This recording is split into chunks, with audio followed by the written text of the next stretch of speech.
Good afternoon. It's Tuesday, the 9th of May 2017, just after 1 o'clock. Welcome to UK Column News. I'm your host, Brian Garish. With me in the studio, Mike Robinson. Well, let's get straight on to important matters. Europe being well in the bracket, I think. Well, indeed, because Happy Europe Day, Brian.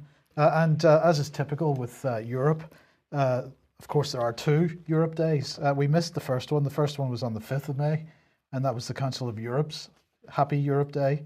And today, being the 9th of May, is the European Union's Happy Europe Day.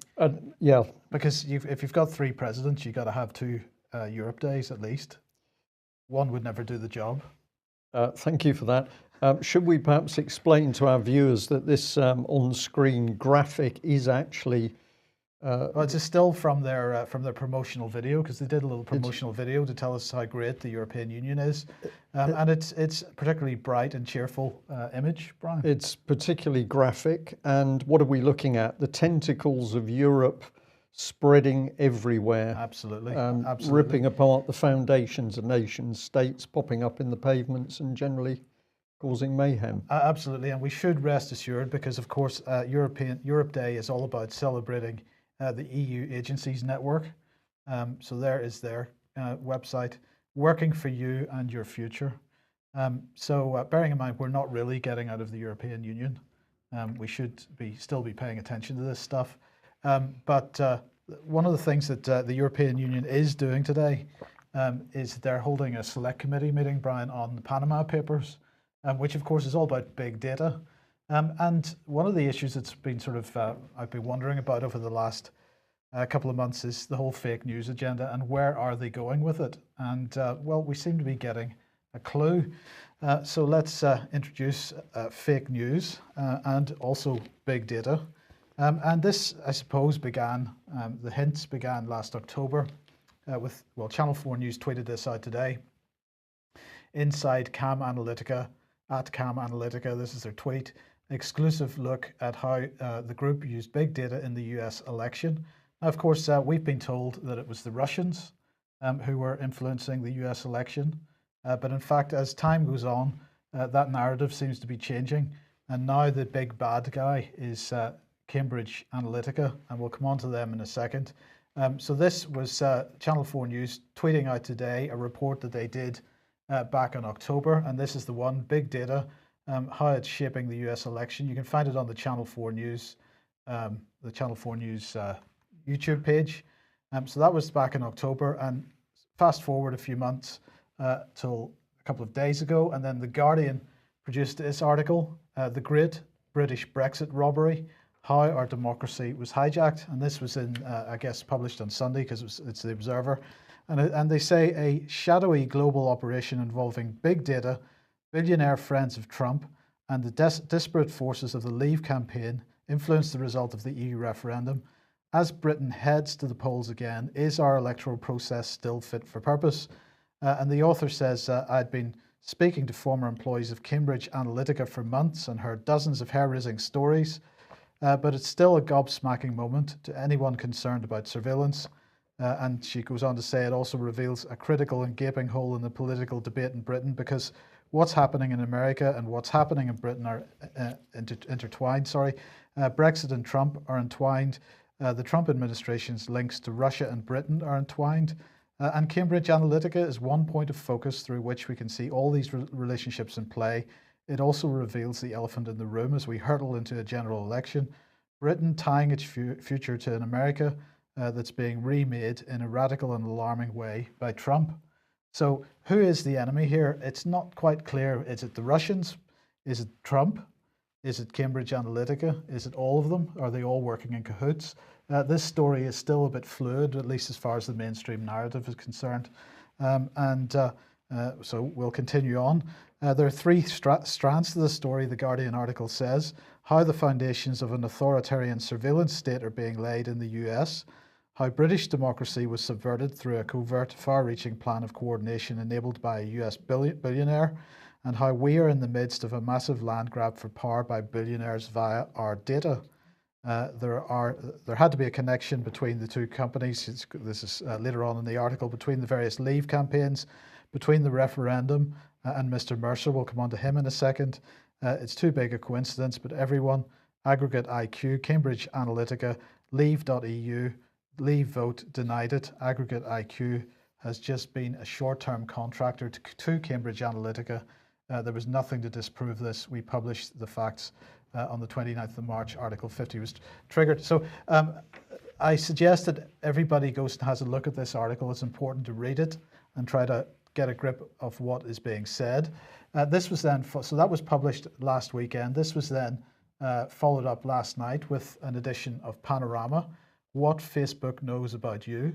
Well, they started talking about, and this was followed up on the Radio 4 Today program this morning, but what they were talking about last night, they say that Facebook is thought to know more about us than any other business in history. But what does the social network that Mark Zuckerberg built do with all of our personal information? Reporter Dara McIntyre investigates how Facebook's powerful algorithms allow advertisers and politicians to target us more directly than ever before, and he questions whether the company's size and complexity now make it impossible to regulate. So here we go. There's the word. Now, of course, right at the heart of this, as we've said, is this organization, Cambridge Analytica. And they highlight it's the fact that it is owned by Robert Mercer, commonly known as Bob Mercer. He is an American computer scientist. He is co-CEO of Renaissance Technologies. Now, Renaissance Technologies is currently being sued by a fired employee, but Renaissance Technologies is a hedge fund. When I was working in the hedge fund industry, Renaissance was viewed as being absolutely the creme de la creme of hedge funds. Its Medallion Fund, which was its flagship fund, at that time they only allowed employees to invest in it. It had an annual return while I was in that industry of about 72% per year. So that's pretty good performance. It was absolutely seen as the hedge fund. This guy is extremely wealthy, and of course, who's he investing in? The likes of Breitbart, and of course, he's being presented as a big funder of Donald Trump. He's also a major benefactor to the Make America #1 super PAC. And so he is the person behind Cambridge Analytica, and also this organization, SCL. Now, SCL says that it's working at the forefront of behavioral change communication for over 25 years. It's evolved into a multidisciplined group of behavioral research and communications agencies. They say that they're a global election management agency. A global election management agency. Isn't this what we're accusing Russia of being? I'm just going to chuckle at this stage, Mike, because I think the lid is coming off this pretty quickly. Keep going, and then we'll discuss the finer points. Okay, so Mercer, then, who owns SCL and Cambridge Analytica, was apparently he's accused of being an activist in the campaign to leave the European Union. And according to the communications director at Leave.eu, Andy Wigmore, he donated the services of Cambridge Analytica to Nigel Farage. So somehow Nigel Farage is brought into this as well. Let's just have a look at some more about SCL. They say, as I say, they're working at the forefront of behavioral change communication. They are into commercial stuff. They're into elections. That's highlighted there. They're into defense. They're into defense because apparently what they can do is they call themselves a leading practitioner of psychological approaches to conflict resolution. So, Brian, correct me if I'm wrong, but there's probably more conflict in the world now than there has ever been. So they're clearly extremely successful at conflict resolution. They're extremely successful at getting this stuff in order to stir up hate and angst in countries. This is really what we're dealing with here. I think that's absolutely right. And then, of course, we've got the Telegraph. Facebook set to play decisive role in general election despite being totally unregulated. And I believe that headline is where we're going. That is the key one, because this is what this is all about. This is what the whole fake news agenda is all about, regulation. And Facebook is going to be the patsy for this. They're going to take it on the chin, as it were, because the concern is that democracy doesn't work in this country anymore because it's been subverted by big data. and therefore we need regulation. We cannot have unregulated messages appearing on social media at election time or at any other time. Yeah. If I can just come into the middle of that, I've just been making some notes while you're talking. I think we should remember that behavioural change, which we've got two things going on here. We've got the collection of data. Why do we need that data on individuals? Because if you collect enough data on an individual, you can start to profile that person. So we know why the establishment or private companies would want to collect as much data as possible from whatever source, whether it's paying your taxes or it's having a look at your Facebook or Twitter account. Somebody is hoovering up information, and then the next stage is they are profiling you as a person. Now, in the background, of course, it was the British government that was going flat out to introduce behavioural change as a government tool. And this was the programme that was being run, first of all, through the Cabinet Office. It then went into DEFRA, and this is the British government's Behavioural Insights team, where the British government was ultimately saying, we are so successful in being able to change people's behaviour, we're going to sell the technology to America and to Australia. We had Common Purpose, the political charity that delivers behavioural change. That was doing insider dealing in order to gain contracts through the Cabinet Office to train, reframe the top 200 civil servants. And then it's very interesting, and come on to your point about who is doing this. Is it the Russians? Yesterday we pointed out on the news that The Guardian was trying to claim that two of these data collection and cyber security companies, New York Flashpoint Intelligence and Tokyo Trend Micro, were trying to blame this manipulation on the Russians. But the one thing The Guardian didn't produce is any evidence to connect the Russians to this. If we follow the cycle through, what we can see is that behavioural change backed up by massive data collection is being driven through the British government and its non-government agencies. And we've got a similar thing happening in America. So I don't see in the first instance that this is Russian driven. This is driven through our own government. No, and in fact, the whole Russian narrative, that it's all the Russians, they've had to dump that narrative pretty quickly. So wherever they were intending to go with that, they clearly can't go there anymore, because they're now having to admit exactly what they are doing to manipulate elections, to manipulate public opinion. What they're admitting to here is pretty staggering. Is it? Because we knew it was there, but the fact that they're having to admit it is what I mean is staggering. And this is the good work of people over the internet. This is the result of hundreds of thousands, if not millions of people not believing what's in mainstream media, but doing the research work themselves. So let's follow this through with the BBC. I couldn't resist this one. It's the Mail. It says that Ofcom, since it's become a regulator for the BBC instead of the BBC Trust, has been flooded with claims of BBC bias.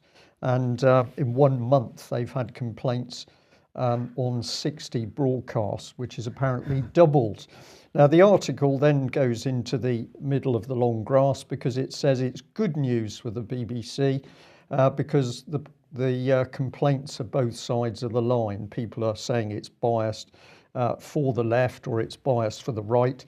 So therefore, the inference is that the BBC is doing the right thing. This was the statement that the influx of complaints highlights the extra scrutiny the BBC faces now that it's regulated by Ofcom. Now, what I feel about this is actually what's happening is that the public is doing the scrutiny of the BBC, and they're seeing that the BBC is simply a government spokesman. What did Ofcom decide to do with the complaints? If anybody's unsure, here's the answer. Ofcom has passed the complaints back to the BBC so that the BBC can deal with the complaints. If you're not happy with what the BBC does, then you can go back to Ofcom. So here we've got the start of the revolving door. Oh, well, this is fantastic. So basically what's happened is that while the BBC Trust was in existence, who was dealing with BBC complaints? Well, that would have gone to Capita, I believe. Yeah. And As the desk officer. As the desk officer, yeah. But now that the regulator is converted to Ofcom, people have been contacting Ofcom directly. Ofcom is batting this back to the BBC, but the point is, for the first time, we're getting a true indication of what the number of complaints is. That is true, and in fact, the BBC is supposedly upset that Ofcom has leaked the number of complaints the public are making. So 60 complaints, I think it should be more like... No, 60 broadcasts. Oh, sorry, 60 broadcasts, I beg your pardon. But we should be dealing in tens of thousands of complaints on factual issues of where the BBC simply does not do its job. And if that's a finger at the BBC, then we had to bring in The Guardian here with this article, "Tax is getting a bad rap, it's time to sex it up." And this is somebody Z, a rap singer, don't really know, don't care. But this is an atrocious article which says that because a rap singer has done some sort of song about tax, yes, he's right, and we need to look at what tax we're paying. This is a mind-numbing article. This is the lady, I think, who wrote it, Faiza Shahim. If you look at her background, she's sort of NGO. I'm not quite sure what she's done. She's got a master's degree in social sciences or something like that. Head of hospitality with Save the Children Fund. Yeah, Save the Children Fund, yeah. But we just want to say, Guardian, did you actually pay money for this story? Because it is so appalling. But this kind of follows on from the thing yesterday with that tax was an obligation.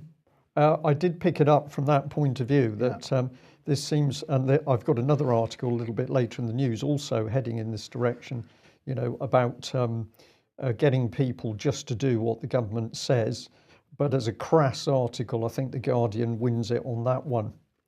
So where does this fit in the picture? Well, thank you very much to our viewer who sent it through to us. It's from the Marine Times in the States, "Every Marine a Rifleman No More."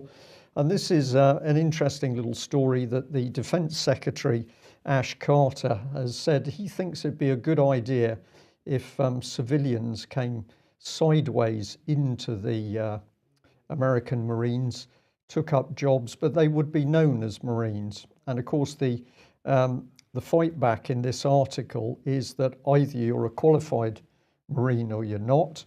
The reason I've put this one on screen is this is a very old tactic to help dismantle institutions. You bring in people who are not the real thing, they're not qualified, and we've seen this happening with the police in Britain.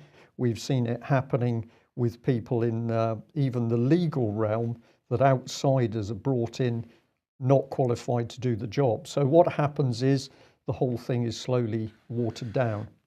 I wonder if that is in any way related to the NATO-EU idea of merging military and civilian functions. Could well be. Yeah. Well, as a comparison, this isn't or doesn't appear to be happening in Russia, and the Daily Mail getting very excited at the terrifying, apparently. Yeah, military parade in Red Square. So that was the headline. A terrifying, here's the word, terrifying firepower as 10,000 soldiers march through Red Square. And there's a lot of pictures of this terrifying spectacle. Of course, there's over an eighth of the British Army mustered in one place in Russia. So clearly the Russians are running their military properly, unlike the UK under Theresa May. But of course, the whole thing is sold that this is some event that we should be incredibly fearful of. This is more the reality, and many people seem to forget this. The sombre occasion is a show of respect for the 27 million Soviet soldiers and civilians who died during the defeat of the Nazis. So whilst the fingers are pointed consistently at Russia and President Putin, of course, this is the scale of the sacrifice from Russia, which the West simply refuses to acknowledge. And there was other comments here from Putin. He said there's there is no and there will be no force that could ever enslave our people. They fought to the bitter end, defending their homeland, and did what seems impossible. So this was a very patriotic speech by Putin, and it seems to me, Mike, that what he was really doing here is the start of really uniting Russia and the military. And I think this is because Putin is taking the stance of NATO right up on the Russian borders incredibly seriously. Yeah. Well, let's move on to Syria then. And this is Al Monitor saying Putin changes conversation on Syria with ceasefire plan. And what they're saying here is that the relationship, they're really pointing out the change in the relationship between Putin and Trump. And they're saying the United States nonetheless encouraged Syrian opposition groups to participate in the talks and declared that the opposition must also live up to its commitments with Turkey as the guarantor to separate from designated terrorist groups, including Ahrar al-Sham, which continue to hijack the legitimate aspirations of the Syrian people for a representative and accountable government. And of course, they're talking about the Astana talks there. So they say, as Moscow has sought a reliable way to move the Syrian conflict from the battlefield into the political realm, the conflict has gradually claimed more Russian lives and drained more resources. The idea of safe zones became worth exploring. So this is all about safe zones and how the narrative has changed with the United States. And as a result, perhaps, Tillerson has now agreed to meet with Sergei Lavrov. That's going to take place on the 10th, which is tomorrow. And Ukraine, Syria, and US-Russian relations are going to be on the agenda. Tillerson says on Ukraine, the sides will discuss the need to stop the violence in eastern Ukraine and resolve the conflict with full implementation of the Minsk agreements. On Syria, the Secretary intends to discuss efforts to de-escalate violence, provide humanitarian assistance to the Syrian people, and set the stage for a political settlement of the conflict. So this is what seems to be going on, but is it what's going on? Well, let's have a look and see if that is the case. Qatar Foreign Minister, the headline here from Al Jazeera saying, no substitute for Bashar al-Assad's departure. So certainly from Qatar's point of view, and of Qatar, I would say, are expressing the British point of view, that the safe zones, the so-called de-escalation zones, are not a substitute for getting rid of Assad. In other words, regime change is absolutely still on the agenda. There should be a clear message to say that the political transition is based on the Geneva I declaration, which ends with Bashar al-Assad and his regime leaving power and the establishment of a transitional authority. So we've got that. Then we've got this a report, which this is a week old now, but nonetheless, I'm bringing it in here because this was another report supposedly from British military intelligence fed through the BBC. Syria continuing to make chemical weapons. So we continue to build this rhetoric that Syria has got chemical weapons, it's quite happy to use them, and so on. But then yesterday, Al Mayadeen, which is a Lebanese satellite TV station, has reported this.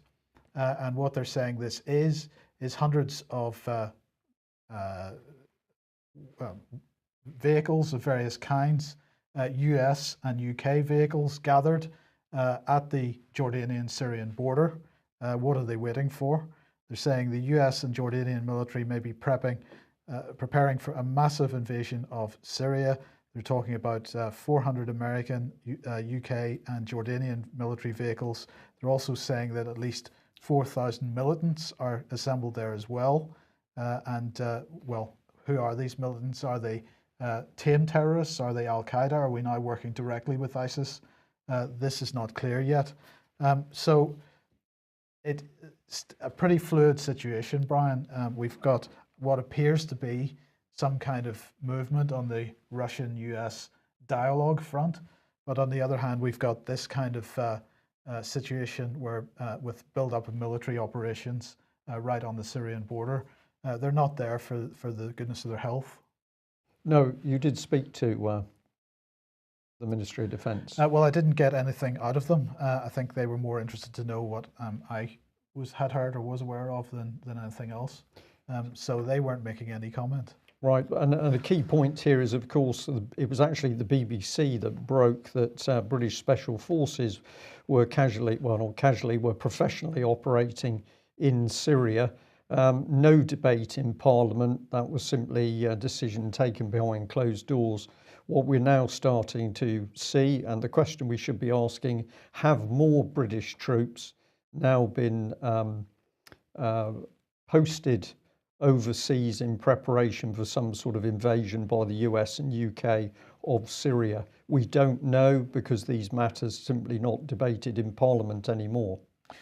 In the meantime, UNHCR here, their headline is "More than 1 million children flee South Sudan violence." Now, of course, the British government today are saying that the Libyans, for example, deserve more stable government and whatnot. We should remember that Libya and North Africa, major staging points for people trafficking and for migration. And of course, where are a lot of these people coming from? Sub-Saharan Africa, and South Sudan is part of that. What they're saying here is children make up 62% of more than 1.8 million refugees uprooted by 3 years of escalating conflict in South Sudan. And that's according to the latest figures from the United Nations. Inside South Sudan, more than 1,000 children have been killed or injured since fresh conflicts erupted in 2013. An estimated 1.14 million children have been internally displaced. Nearly 3/4 of them are out of school, and the highest proportion of out-of-school children in the world. And I just wanted to remind people, of course, that it is Britain that has been most active in Sudan through the Department for International Development and Priti Patel. She says that what's going on in Sudan is tribal. It's absolutely tribal. So on that basis, it's genocide.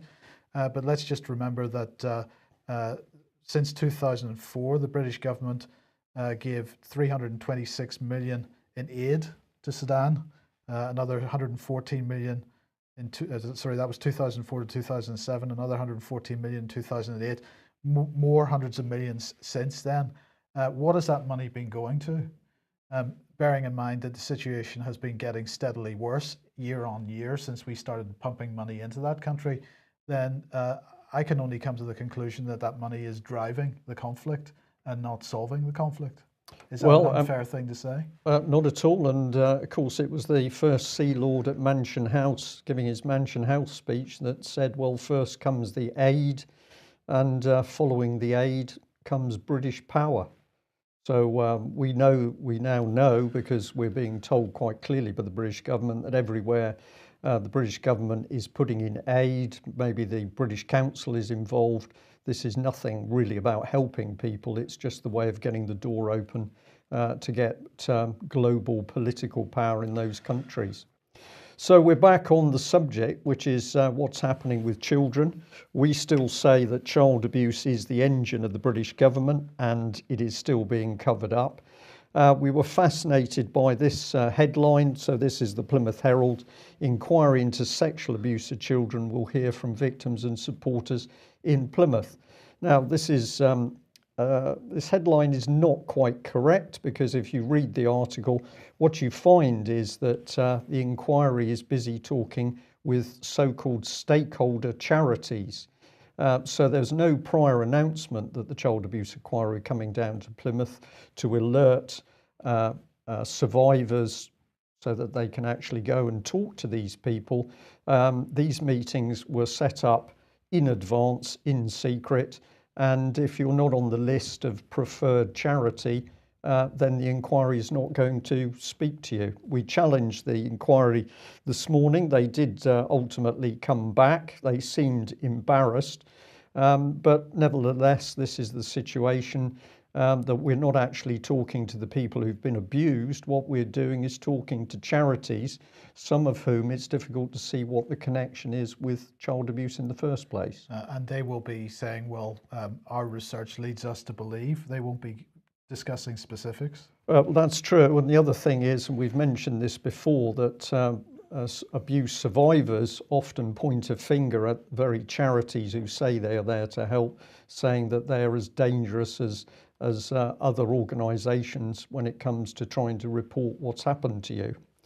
So is this a coincidence? We understand that just as the Nottingham abuse inquiry gets underway, Melanie Shaw has been moved. So she's now left Foston Hall, and we understand that she's been put in Newhall Prison in Wakefield. This seems to have been done in secret, in that none of the people, the small number of people who are able to write and communicate with Melanie knew. But she's now gone to this closed prison in Wakefield, and at the moment we're trying to see whether we can get some sort of contact with her. So the inquiry in Nottingham opens. The one place that Melanie Shaw is not going to be is in front of that inquiry. And who has ultimately put her in prison? Well, of course, it was Home Secretary Theresa May. I think they wanted this lady, Melanie Shaw, out of the way while the abuse inquiry was going on. And if they were planning an election, they certainly wanted her out the way while the election was being planned, because, of course, Melanie Shaw is one of many abuse survivors who is talking about involvement by British politicians in the abuse of children. So let's just remember the ACPO statement. We showed this. This is minutes of a meeting in 2012. But what we're interested in is that in the text there, in the second paragraph, it's casually saying 330,000 missing persons each year. We know that a third of those are children, 100,000, but nobody seems to be too concerned about this. Well, some people have decided to take some action, and if you visit the Forced Adoption Exposed website, you will see that a team has been targeting the house of former MP while the election is happening, Mr. Timpson, where protesters have been up on the roof of his house, and he's had to move out, unfortunately. So according to the report, 2 of the protesters climbed on top of Mr. Timpson's house. One has since come down, and one man is still there, having been on the roof for more than 53 hours. So we could say it's a peaceful protest. It's getting the message out. It's tackling the politicians direct. And why is this a good man to go for? Well, if we have a look at some of the data on the government website, we find that he's vice chairman for the Runaway and Missing Children group. I don't remember this man standing in front of the BBC mic and actually saying, well, we've got a vast problem with 100,000 runaway children every year. We've got a vast problem with thousands of children being abused. I don't even remember seeing him on television. I don't remember him commenting on the Liberal Democrat efforts to get more and more Syrian children into this country, Syrian unaccompanied children into this country, while so many of them were disappearing out the other side of British care system. So he's kept pretty quiet on this issue. He's kept very quiet. So we're going to say well done to the protesters, because they've now made the local newspaper, and as a result, we're alerted. So this is peaceful action, in my opinion. We're just bringing this charity, Missing People. This is quoted in part of the report. Here's some of the patrons. We've got the Duchess of Gloucester. We've got that face I remember from Virgin there. So yeah, Richard Branson. Thank you very much. And Stephen Fry, who we mentioned yesterday, cursing at God. So we've got some upstanding, and of course a face representing the BBC there. So I think a few questions for that charity as well. And we wanted to remind people that, of course, when the police are doing their job, police whistleblower John Wedger comes forward to talk about the massive cover-up of child abuse around the British government. Nobody wants to take action, whether it's Cressida Dick, Policing Minister Brandon Lewis, or the Prime Minister herself. I take it that she's not talking about child abuse on the election campaign, Mike. I haven't noticed any suggestion that she is. No. Well, she's got to help her because here he is. It's the Archbishop of Canterbury, pushed out a letter which the Guardian picked up because he was very big on stability.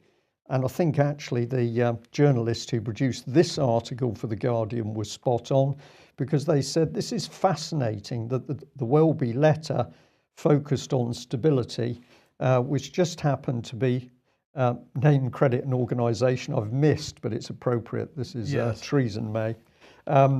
Here is part of her opening speech for the elections. And of course, stability is constantly referred to. So the inference is that Archbishop Welby is pro-Tory. We know he's pro-banker, and we know that he hasn't done anything to work to stamp out the child abuse, which he admits is rampant in the Church of England.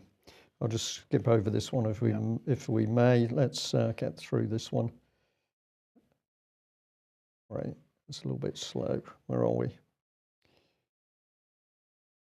Right. Okay. So, well, this is the Family Education Trust, and they have released a report today saying that the normalisation of underage sex is leaving children unprotected to exploitation by adults, is what they're saying. And based on analysis of high-profile cases of child sexual exploitation, this study highlights an aspect of the debate which has been so far neglected. It examines the findings of serious case reviews of child sexual exploitations in several parts of England, including Rochdale and Oxfordshire, alongside Professor Jay's independent inquiry into child sexual exploitation in Rotherham. And it finds the failure of professionals to detect the abuse of so many people in different parts of the country cannot be accounted for by the incompetence of individual officers or inadequate systems at the local level. Rather, it is to do with a culture in which underage sexual activity has come to be viewed as a normal part of growing up and seen as relatively harmless as long as it is consensual. Well, this is a fairly valid point, but it's not the whole story by any means. Let's have a look at what the Daily Mail had on their page, because they said how predators were allowed to get away with it. That was the subheadline as you scroll down the article covering this story on the Mail. And they cover Bristol and various other parts of the country, and where they completely miss the point.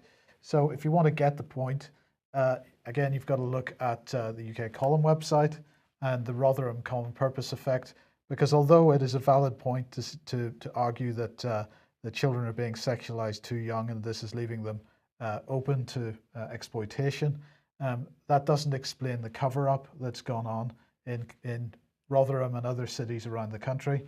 And so please have a look at the Common Purpose Effect series of articles, including the Rotherham Common Purpose Effect, because this is another piece of the puzzle which is missing from the Daily Mail article, at least. Yeah, and this is very, very dangerous, of course, because we've got a massive attack on young children, which is coming through the television with the BBC or other channels, and also through the newspapers. At least somebody is now flagging up the fact that this is dangerous.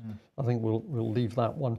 Well, we'll end on a note of a good note to say that we're delighted to be back in contact with Brian and Janice Doherty. I can say that they are safe and well. They have been through a truly horrific time.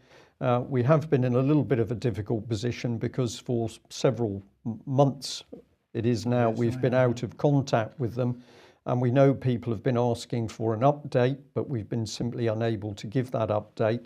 So we'd like to say today that they are well. David Scott has been able to speak to them in person, and we're now waiting to see what really they need and how they can be helped to at least re-establish themselves.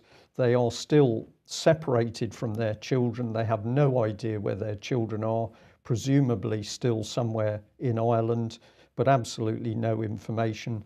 And as a result of the ongoing harassment that they've had by the police and other authorities in Southern Ireland, they've ended up losing the pets and the dogs, which were of great sentimental value to them because those were the pets of their children.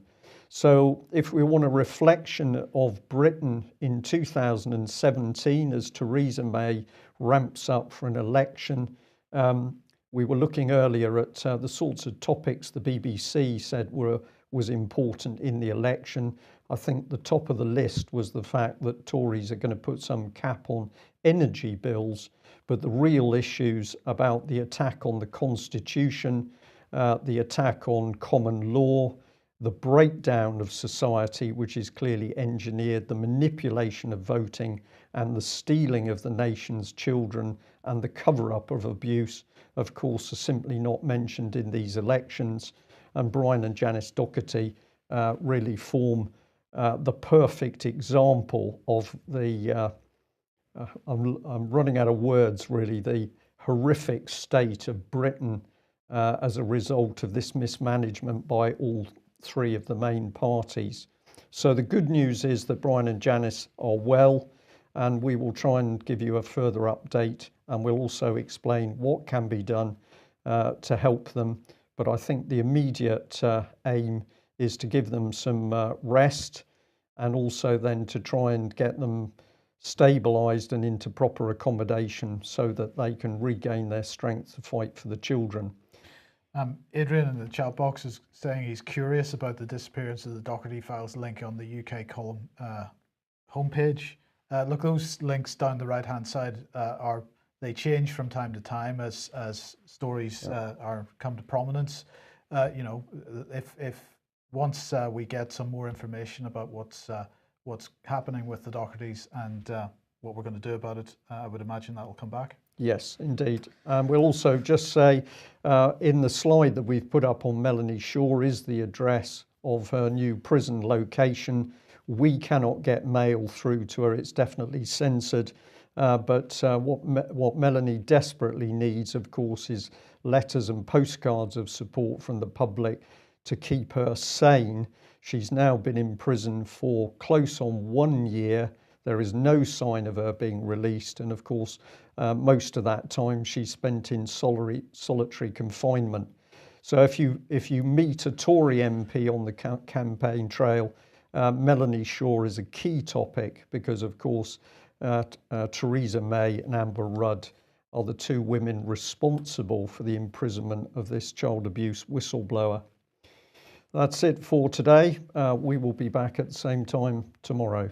Bye-bye. Bye-bye.